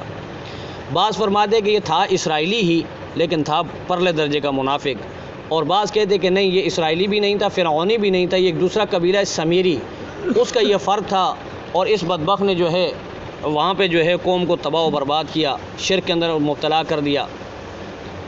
واقعہ یہ ہوا کہ جب یہ حضرات بنی اسرائیلی جو ہے دریا پار کر وادی سینے کے اندر چلے گئے، موسیٰ علیہ السلام کوہ طور پہ گئے، اور ان کو کہہ کر بھی گئے کہ میں تمہارے لیے کتاب لینے جا رہا ہوں، اور کتاب کی درخواست بھی انہوں نے خود کی کہ جی آپ اللہ سے دعا کریں، اللہ تبارک و تعالیٰ ہمیں کوئی ایسا قانون دے، کتاب دے، جس کے مطابق ہم، جس کے احکامات کے مطابق ہم اپنی زندگی گزاریں اور اپنا اوڑھنا بچھونا اس کو بنائیں۔ تو موسیٰ علیہ السلام نے اللہ سے درخواست کی، موسیٰ علیہ السلام کی درخواست اللہ نے قبول کی، اور موسیٰ علیہ السلام کو اعتکاف کے لیے بلا لیا۔ اب یہ اسرائیلی جو ہیں وہاں وادی سینہ کے اندر موجود تھے۔ اب پیچھے سے منافقین کی یہ عادت ہوتی ہے، بڑے شرپسند ہوتے ہیں یہ، تھوڑا سا بھی کوئی یعنی کہ ہاتھ ان کے آ جائے بس یہ اس بات کا پھر بتنگن بنا دیتے ہیں، اور اس بات کو پھر آگے پھیلا دیتے ہیں بغیر کسی تحقیق کے، بغیر اس کے۔ تو جب موسیٰ علیہ السلام کوہ طور پہ چلے گئے اور 30 دن پورے ہو گئے، موسیٰ علیہ السلام نہیں آئے، 1-2 دن اور انہوں نے انتظار کیا، موسیٰ علیہ السلام نہیں آئے۔ تو سامری نے کہا کہ یہ بہت زبردست موقع ہے کہ اب میں اپنا ہاتھ صاف کروں ان پہ۔ تو سامری نے کہا کہ بھائی یہ جو تمہارے گلوں میں زیورات پڑے ہوئے نا، یہ زیورات تمہارے نہیں ہیں، اصل میں یہ زیورات جو تھے ان کے گلوں اور خواتین کے پاس، یہ انہوں نے قبطیوں سے یعنی فرعونیوں سے لیے تھے، عاریتاً، ان کا کوئی میلہ تھا، اس کے لیے خواتین نے کہا کہ جی آپ ہمیں زیورات دے دیں، ہمارا میلہ ہے، تو انہوں نے بڑی خوشی خوشی ان کے حوالے کر دیے۔ اب یہ جو ہے وہاں سے پھر راتوں رات نکل گئے، اللہ کے حکم سے بنی اسرائیل کو لے کے موسیٰ علیہ السلام آ گئے اور دریا پار کیا۔ اب یہ دشمن کے جو زیورات تھے وہ ان کے پاس موجود تھے، تو سامری نے کہا کہ یہ تو ہماری غیرت کے خلاف ہے کہ ہم دشمن کے زیورات ہمارے پاس ہوں۔ تو کہا کہ پھر ہم کیا کریں جی؟ بنی اسرائیل نے کہا ایسا کرو کہ سب کو لا کر میرے پاس جمع کرو۔ اب ان کے پاس جب جمع کیا تو اس نے پھر اس کو جلا دیا، اس کو پگھلا دیا، سونا تھا اس کو پگھلایا۔ پگھلانے کے بعد اس بدبخت نے، یہ پہلے سونار کا کہتے کام بھی کرتا تھا، بڑا ٹیکنیکل آدمی تھا، بہت ہنرمند آدمی تھا بدبخت، تو اس نے ایک بچڑا بنایا، اور مفسرین فرماتے ہیں کہ اس بچڑے کے اندر اس نے اس طرح سوراخ رکھے، اس انداز سے رکھے کہ جب اس بچڑے کے اندر ہوا داخل ہوتی تو وہ بچڑا آواز کرتا اور حرکت بھی کرتا۔ حقیقت میں اس کے اندر کچھ نہیں تھا، ایک یہ روایت ہے۔ دوسری روایت یہ ہے کہ جب اس نے مجسمہ بنایا، بچڑا بنایا، اس کا جسم بنایا، تو اس کے منہ کے اندر سے جو ہے وہ حضرت جبرائیل علیہ السلام کے گھوڑے کی خاک، مٹی جو تھی، جو جہاں پہ جبرائیل علیہ السلام کا گھوڑا پاؤں رکھتا تھا، وہ مٹی سبز ہو جاتی تھی، ہری ہو جاتی تھی، تو اس نے وہ تھوڑی سی اٹھا کے اپنے پاس تھیلی میں رکھ لی تھی کہ یہ بڑی کام کی ہے۔ اور پھر اس نے پورا یہ واقعہ سورہ طٰہٰ کے اندر موجود ہے، جب موسیٰ علیہ السلام نے اس سے پوچھا کہ تیری کیا حقیقت ہے، تو اپنی بتا، تو اس نے پھر اپنی پوری کارگزاری سنائی کہ میرے ساتھ جی یہ معاملہ ہے، میں نے جو ہے اللہ کے بھیجے ہوئے فرشتے، اس کے پاس جو گھوڑے پہ سوار تھے، وہ جہاں پاؤں رکھتے تھے وہاں کی مٹی ہری ہو جاتی تھی، میں نے وہاں سے اٹھائی اور میں نے بچڑا تیار کیا اور اس بچڑے کے منہ کے اندر ڈالا، تو وہ بچڑا جو ہے کودنے لگا، چھلانگیں مارنے لگا۔ حضرت مولانا شاہ ولی اللہ محدث دہلوی رحمۃ اللہ علیہ فرماتے ہیں کہ یہ اللہ تبارک و تعالیٰ نے حق اور باطل کا کرشمہ ظاہر کیا۔ اب ظاہر بات ہے وہاں ایک طرف تو سامری جادوگر تھا اور اس نے جو ہے شرک کے طور پر ایک بچڑا بنایا، دوسری طرف حق اور حضرت جبرائیل علیہ السلام کے گھوڑے کے پاؤں کی خاک، وہ جب اس کے اندر ڈالی تو جب حق اور باطل آپس میں ملا تو ایک کرشمہ بن گیا، ٹھیک ہے نا جی۔ اب وہ چھلانگیں مارنے لگا، آوازیں لگانے لگا، تو اب سامری بدبخت نے پھر لوگوں کو کہا کہ بھائی دیکھو موسیٰ علیہ السلام بھی عجیب آدمی، نعوذ باللہ، کہ بھائی خدا ڈھونڈنے کوہ طور پہ گئے، خدا تو یہ ہے، ٹھیک ہے۔ اب اس میں جو ہے کافی تعداد میں، زیادہ تعداد تو جو ہے مخلصین ہی کی تھی، ایمان والوں کی تھی، لیکن اچھی خاصی تعداد، ہزاروں کے تعداد میں جو ہے لوگ جو اس کے سامنے سر بسجود ہو گئے، اس کو حاجت روا سمجھ لیا، اس کو معبود سمجھا، اس کی پوجا پاٹ میں لگ گئے۔ اب موسیٰ علیہ السلام جب آئے تو موسیٰ علیہ السلام بڑے غضبناک انداز سے، غصے کی حالت میں جب قوم کے پاس آئے، اور سب سے پہلے جو ہے موسیٰ علیہ السلام نے قوم کو خطاب کیا، کہا کہ تم بڑے عجیب لوگ ہو، میں اللہ تبارک و تعالیٰ سے تمہارے لیے کتاب لینے کے لیے گیا اور تم نے اتنا بھی انتظار نہیں کیا کہ میں واپس آ جاتا اور تمہیں وہ کتاب دیتا، اس کے مطابق تم زندگی گزار، تم نے شرک شروع کر دیا۔ تو موسیٰ علیہ السلام نے حضرت ہارون علیہ السلام کو بھی تھوڑا ڈانٹا۔ حضرت ہارون علیہ السلام نبی تھے اور موسیٰ علیہ السلام سے 3 سال بڑے تھے۔ اب غصے کی حالت میں موسیٰ علیہ السلام نے وہ جو تورات کی تختیاں لی ہوئی تھی ہاتھ میں، ان کو نیچے ایک طرف رکھا اور حضرت ہارون علیہ السلام کی طرف لپکے ہارون علیہ السلام کو داڑھی سے اور سر کے بالوں سے پکڑ لیا۔ اب یوں پکڑا، مثال دے رہا ہوں، زلفیں بھی تھی اور یوں پکڑ لیا کہ بتا تم نے ان کو کیوں نہیں سمجھایا، ٹھیک ہے؟ اب میں نے تجھے اپنا نائب بنایا تھا، میں نے تجھے اپنی نیابت دی تھی اور تو نے اس نیابت کا پورا حق ادا نہیں کیا۔ تو ہارون علیہ السلام نے فرمایا کہ اے میرے ماں کے بیٹے، ماں کا نام لیا، یہ نہیں کہا کہ میرے بھائی، ٹھیک ہے؟ ماں کا نام درمیان میں لیا تاکہ موسیٰ علیہ السلام کا غصہ ٹھنڈا ہو جائے، ٹھیک ہے؟ کہا کہ میرے ماں کے بیٹے، میں نے اپنی بساط کے مطابق، اپنی طاقت کے مطابق ان کو سمجھایا اور ان کو ہر طرح سے میں نے دعوت دی اور ان کو میں نے منع کیا کہ یہ شرک ہے، یہ خدا کی نافرمانی ہے، رحمان کی نافرمانی، میری بات مانو اور اس طرف نہ جاؤ۔ لیکن ہوا یہ کہ یہ لوگ میرے قتل کے در پہ ہو گئے اور میرے قتل کا منصوبہ بنانے لگے، تو اس لیے میں نے پھر خاموشی اختیار کی اور یہ بھی میں مناسب نہیں سمجھتا تھا کہ میں اپنے جو مخلصین لوگ تھے میرے ساتھ، میں ان کی جماعت کو لے کر جو ہے الگ ہو جاتا اور یہ جو ہے شرک کے اندر یہیں پڑے رہتے۔ جب آپ واپس آتے تو آپ کہتے جی آپ کو تو میں نے قوم کے یعنی کہ جوڑ کے لیے یہاں رکھا تھا کہ قوم جڑی رہے، اور آپ نے قوم کے درمیان تفرقہ کیسے ڈال دیا؟ اب ایک طبقہ وہاں پڑا ہوا، دوسرے کو لے کے آپ الگ ہو گئے، تو پھر بھی آپ مجھے ڈانٹتے، تو اس لیے میں نے بہتر اسی میں سمجھی کہ میں یہیں رہوں اور آپ کے آنے کا انتظار کروں۔ تو بہرحال موسیٰ علیہ السلام کو بھی پھر احساس ہو گیا۔ اب یہاں ایک سوال یہ پیدا ہوتا ہے کہ موسیٰ علیہ السلام بذات خود جلیل القدر نبی ہیں، اگرچہ حضرت ہارون علیہ السلام عمر میں بڑے تھے، لیکن عظمت اور مرتبے میں موسیٰ علیہ السلام کا مقام ان سے اونچا تھا اور یہ وزیر کی حیثیت ہے ہارون علیہ السلام۔ تو عمر میں بڑا ہونے کی وجہ سے جو ہے حدیث میں بھی آتا ہے، اللہ کے نبی نے فرمایا کہ بڑا بھائی جو ہے وہ باپ کی طرح ہوتا ہے، ٹھیک ہے نا جی؟ تو موسیٰ علیہ السلام نے حضرت ہارون علیہ السلام کو کیسے یعنی داڑھی کے بالوں سے اور سر کے بالوں سے پکڑا، اس میں حضرت ہارون علیہ السلام کی توہین نہیں ہے۔ تو علماء نے لکھا ہے کہ حضرت موسیٰ علیہ السلام کی نیت قطعاً توہین کی نہیں تھی، بلکہ اس وقت موسیٰ علیہ السلام انتہائی یعنی کہ ایمانی حمیت اور ایمان کے جوش کے اندر اتنے شرسار تھے کہ موسیٰ علیہ السلام کو احساس تک نہیں ہوا کہ میں کر کہہ رہا ہوں، یعنی کہ اتنا ہائی لیول ایمان کا وہ ہو گیا تھا۔ غصے کے وہ انتہا ہوتی ہے نا، جب یعنی کہ بندہ آخری حد کو چھوتا ہے تو پھر اس کو کوئی یعنی کہ سمجھ میں نہیں آتی کہ میں کر کہہ رہا ہوں۔ تو موسیٰ علیہ السلام نے اس نیت سے یعنی کہ حمیت اسلامی اور حمیت ایمانی کی وجہ سے حضرت ہارون علیہ السلام کی داڑھی پکڑی، توہین کے اعتبار سے نہیں، توہین کرنے کی نیت سے نہیں پکڑی کہ میں نے آپ کو یہاں چھوڑا، آپ کو قوم کی اصلاح کرنی چاہیے تھی اور آپ نے قوم کی اصلاح نہیں کی اور قوم جو ہے گوسالہ کی جو ہے پوجا پاٹ میں لگ گئے، وہ ان کی عبادت میں لگ گئے۔ یہ انسان بھی بڑا عجیب ہے، جب ماننے پہ آئے تو سانپوں کی پوجا پاٹ شروع کر دے، بندروں کی پوجا پاٹ، بلیوں کی، چپکلیوں کی اور پتہ نہیں کیا کیا چیزیں ان کو پوجنا شروع کر دے۔ نہ ماننے پہ آئے تو اللہ کے عظیم الشان نبیوں کو بھی انکار کر دیتا ہے، اللہ کی کتابوں کا بھی انکار کر دیتا ہے۔ تو یہاں بھی یہی ہوا، ان لوگوں کے سامنے وہ بچڑا تھوڑی چھلانگیں ماری اور ان لوگوں نے جو پوجا پاٹ شروع کر دی۔ بہرحال موسیٰ علیہ السلام نے قوم کو کہا کہ تم لوگوں نے بہت بڑی غلطی کی۔ اب یہ قوم بھی شرمندہ ہوئی کہ واقعی ہم سے بہت بڑی غلطی ہو گئی، ہم نے یہ نہیں کرنا چاہیے تھا۔ اب ندامت کے اشک بہانے لگے اور کہا کہ اگر اللہ نے ہمیں معاف نہیں کیا تو ہم تو یقیناً تباہ و برباد ہو جائیں گے اور آخرت میں بھی خسارے میں اور دنیا بھی ہماری تباہ و برباد ہو جائے گی۔ تو بہرحال اللہ تبارک و تعالیٰ نے پھر ان کے لیے بخشش کا پروانہ جاری کیا، لیکن اس کے لیے شرط یہ رکھی کہ جو پوجا کرنے والے ہیں، جس نے بچڑوں کی پوجا کی تھی وہ سارے کے سارے جو قتل ہوں گے اور جنہوں نے پوجا نہیں کی تھی وہ قتل کریں گے۔ تو اب ہوا یہ کہ بھائی کے ہاتھوں بھائی مارا گیا، باپ کے ہاتھوں بیٹا مارا گیا، بیٹے کے ہاتھوں باپ مارا گیا اور کچھ کو اللہ تبارک و تعالیٰ نے معاف کر دیا۔ تو اس طرح ان کی توبہ قبول ہوئی۔ تو یہ پورا یعنی کہ اس کے اندر یہ واقعہ ہے۔ اللہ اکبر۔ فرمایا کہ وَاتَّخَذَ قَوْمُ مُوسَىٰ مِن بَعْدِهِ مِنْ حُلِيِّهِمْ عِجْلًا جَسَدًا لَهُ خُوَارٌ۔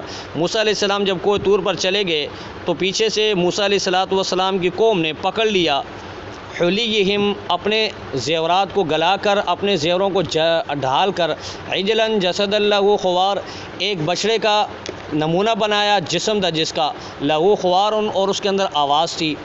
الم یروا انہ لا یکلمہم ولا یہدیہم سبیلا، اتنے کم عقل اور اتنے بے وقوف لوگ تھے کہ ان کو پتہ تھا کہ یہ نہ ان سے بات کر سکتا ہے اور نہ ان کو ہدایت کا راستہ دکھا سکتا ہے۔ انہوں نے اپنے ہاتھوں سے بنایا. اگر وہ آج ہمارے دور میں ہوتے تو پتہ نہیں کیا کیا کرتے تھے. آج تو آپ نے روبوٹی جو روبوٹ ہوتے ہیں, ٹھیک ہے نا جی, مشینی, وہ تو چھلانگیں بھی لاتے ہیں, بات بھی کرتے ہیں, اور آپ سے یعنی کہ کلام بھی کریں گے, اور آپ کو سارے کام بھی کر کے دیں گے. اگر وہ ان کو دیکھتے تو پتہ نہیں کیا کہتے جی یہ تو بہت بڑے بڑے خدا ہے. ٹھیک ہے, تو اللہ تعالیٰ شرک سے ہم سب کو بچائے. بارہ فرمایا کہ اتخذوا وکانوا ظالمین, اور انہوں نے اس کو جو ہے معبود بنا لیا, انہوں نے بہت بڑا ظلم کیا. شرک جو ہے سب سے بڑا ظلم ہوتا ہے. اب انہوں نے شرک کا ارتکاب کیا. ولما سقط, جب موسیٰ علیہ السلام نے تنبیہ کی, ڈانٹا ان کو کہ تم نے غلط کام کیا, شرک کیا, اور اللہ کے غصے کو, جو اللہ کے غضب کو دعوت دی. ولما سقط فی ایدیہم, جب یہ لوگ پشیمان ہو گئے اور ان کو احساس ہو گیا, ورأوا انہم قد ضلوا, کہ جی ہم تو گمراہی کے راستے پر چل رہے ہیں, ہم نے جو کام کیا یہ گمراہی والا کام ہے, تو اب کیا کہنے لگے؟ قالوا, کہنے لگے بنی اسرائیل جنہوں نے بچڑے کی پوجا کی تھی, لئن لم یرحمنا ربنا, اگر ہمارے رب نے ہم پر رحم نہ کیا, ویغفر لنا, اور ہمیں معاف نہ کیا, تو لنکونن من الخاسرین, یقیناً ہم خسارے میں ہو جائیں گے. تو میرے رب کی بھی کتنی کریمی ہے, اللہ کتنے غفور و رحیم ہے کہ اس بچڑے کی پوجا کرنے کے باوجود, حالانکہ انہوں نے کتنی شرارتیں پہلے بھی کی, اللہ نے معاف کیا, اور یہاں بھی اللہ تبارک و تعالیٰ نے ان کے لیے معافی کا پروانہ جاری کیا, اور فرمایا کہ ٹھیک ہے توبہ کرو. اب توبہ کی صورت میں نے بتا دی کہ قتل ہوئے, اور پھر بعض کو اللہ تعالیٰ نے معاف کر دیا. ولما رجع موسیٰ الی قومی غضبان آسفا, جب لوٹ کر آئے موسیٰ علیہ السلام اپنی قوم کے پاس انتہائی غضبناک, غصے کی حالت میں, آسفا, اور افسوس کرتے ہوئے, قال بئس ما خلفتمونی من بعدی, بہت ہی بری نیابت کی تم لوگوں نے میرے بعد میری. اعجلتم امر ربکم, کیا تم لوگوں نے اتنی جلدی کی اپنے رب کے حکم میں کہ رب کا حکم آنے بھی نہیں دیا, اس سے پہلے جو ہے اپنی طرف سے جو پوجا پاٹ میں لگ گئے. وَأَلْقَى الْأَلْوَاحَ وَأَخَذَ بِرَأْسِ أَخِيهِ يَجُرُّهُ إِلَيْهِ وَأَلْقَى الْأَلْوَاحَ, اور رکھ دیا نیچے الواح, ان تختیوں کو جن کے اوپر تورات لکھی ہوئی تھی. بعض مفسرین نے جو ہے ترجمہ کیا ہے کہ وَأَلْقَى الْأَلْوَاحَ, پھینک دی, لیکن پھینکنے کا ترجمہ صحیح نہیں ہے. اللہ کے جلیل القدر نبی, اور ان کو پتہ ہے کہ ان کے ہاتھ میں اللہ کی دی ہوئی کتاب ہے, ٹھیک ہے نا جی, اور اس کی تختیاں ہیں, تو وہ پھینکی نہیں جائے, بلکہ بسا اوقات جو تیز رکھنے کو جو ہے وہ القا کے لفظ سے جو ہے تعبیر کیا جاتا ہے. مثال کے طور میں نے کہ کوئی جلدی کام کرنا, میرے ہاتھ میں کتاب ہے تو میں اس کو جلدی سے سیٹ پہ رکھوں گا, تو وہ تختیاں تھی باری باری, تو ان کو موسیٰ علیہ السلام نے جلدی سے سیٹ پہ رکھا, اور ممکن ہے اس میں جلدی میں جو ہے ایک دو تختی گر بھی گئی ہوں, لیکن ارادتاً جو ہے موسیٰ علیہ السلام نے ان کو پھینکا نہیں, ان کو سیٹ پہ رکھا. اور پھر کیا ہوا؟ وَأَخَذَ بِرَأْسِ أَخِيهِ يَجُرُّهُ إِلَيْهِ, اور اپنے بھائی ہارون علیہ السلام کے بال پکڑے, يَجُرُّهُ إِلَيْهِ, اور اس کو اپنی طرف کھینچا ہارون علیہ السلام کو, کہ تم نے کیوں نہیں سمجھایا ان کو. قال یا ہارون ما منعك اذ رأيتم ضلوا, جب یہ گمراہ ہو رہے تھے آپ نے ان کو کیوں تبلیغ نہیں کی؟ تو ہارون علیہ السلام نے کہا جی میں نے ان کو سمجھایا, میں نے ان کو بہت یعنی کہ نصیحت کی, لیکن یہ بدبخت جو میری بات نہیں مانے. اور ہارون علیہ السلام نے کیا کہا؟ قال ابن امہ, اے میری ماں کے بیٹے. حضرت ہارون علیہ السلام اور موسیٰ علیہ السلام کی والدہ کا نام ایک روایت کے اندر یوحانز اور دوسری کے اندر یوحاند یہ آتا ہے. فرمایا کہ میری ماں کے بیٹے, ان القوم استضعفونی, میری قوم نے مجھے بہت کمزور سمجھا, اور اتنا کمزور سمجھا کہ وقادوا یقتلوننی, وہ میرے قتل کے در پہ ہو گئے, میرے قتل کے منصوبے بنانے لگے. فلا تشمت بی الاعداء, اور اپنے جو ہے دشمنوں کو خوش مت کیجیے اس بارے میں, مجھے یعنی کہ ڈانٹ کر اور مجھے جو ہے بالوں سے پکڑ کر دشمنوں کو خوش مت کریں. ولا تجعلنی مع القوم الظالمین, اور مجھے ان ظالموں میں جو ہے مت شمار کریں. میں نے جو ہے کوئی ایسا کام نہیں کیا, میں نے اپنی تبلیغ جاری رکھی, سمجھاتا رہا ان کو. اب موسیٰ علیہ السلام کو بھی فوراً احساس ہوا کہ مجھ سے غلطی ہوئی جی, ایک تو میں نے بھائی کی داڑھی پکڑی, اور دوسرے جو ہے جلدی سے جو میں نے تختیاں نیچے رکھی اس میں ایک دو تختیاں گر بھی گئی. تو فرمایا کہ قال رب اغفر لی, اے اللہ مجھے معاف کر دے, مجھ سے غلطی ہو گئی, کوتاہی ہو گئی. ولی اخی, اور میرے بھائی کو بھی معاف کر دے. وادخلنا, اور ہمیں داخل کر دے فی رحمتک, اپنی رحمت میں. وانت ارحم الراحمین, بے شک تو بہت زیادہ رحم کرنے والا ہے. تو بہرحال اللہ تبارک و تعالیٰ نے بنی اسرائیل کو موقع دیا, ان کو معاف کیا. اب آگے پھر کیا ہوا, پھر آگے ان کی کیا شرارتیں ہوئیں, تو ان کا واقعہ مزید آگے انشاءاللہ پڑھیں گے. اللہ تبارک و تعالیٰ ہم سب کو عقیدہ توحید پر پختگی نصیب فرمائے, اور اللہ کریم ہم سب کو جو ہے شرک سے بچائے, چاہے شرک جلی ہو یا خفی. اللہ کریم ہم سب کو ہر قسم کے شرک سے محفوظ فرمائے.